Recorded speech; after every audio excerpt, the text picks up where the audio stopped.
आयुष्यामध्ये ना एक असा मित्र असावा जो नेहमी तुमचा मार्ग चुकत असेल तर तुम्हाला योग्य मार्गदर्शन करेल. असाच एक माझा मित्र आहे पुण्याचा, त्याचं नाव शुभम आहे. बिचारा तुम्हाला असा ऑनलाईनच भेटला क्लासेस वगैरेच्या माध्यमातून. आणि त्याला ना दिसत नाही, म्हणजे त्याचे जे आयबॉल्स आहेत ते लहानपणीच तो 8वी मध्ये असताना ते गेले, निकामी झाले, म्हणजे त्याला काहीच दिसत नाही. पण तो बुद्धीने एवढा शार्प आहे मित्रांनो, की जेव्हा तो आता एमपीएससीची तयारी करत होता, माझ्यासोबत आहे, तो अजूनही कनेक्टेड आहे.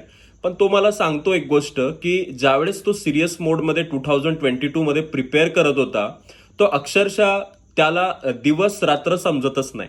आणि त्यामुळं जेव्हा शांतता असते रात्रीच्या वेळेस, तो अक्षरशः पूर्ण लिसनिंगद्वारे, म्हणजे ऐकून त्यानं सगळी पुस्तकं कंप्लीट केली होती. आज तो सध्या टॅक्स असिस्टंट या पदावरती मुंबईला कार्यरत आहे.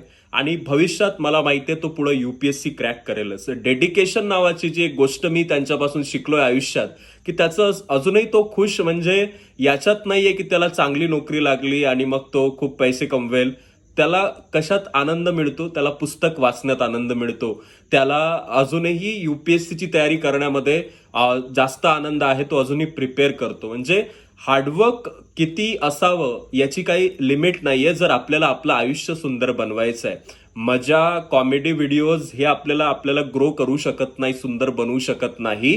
तर एक चांगला कॉन्टेंट आणि अभ्यास हा नेहमी आपल्याला पुढे नेण्यामध्ये मदत करतो. आणि असे मित्र आपल्या आयुष्यात असावे.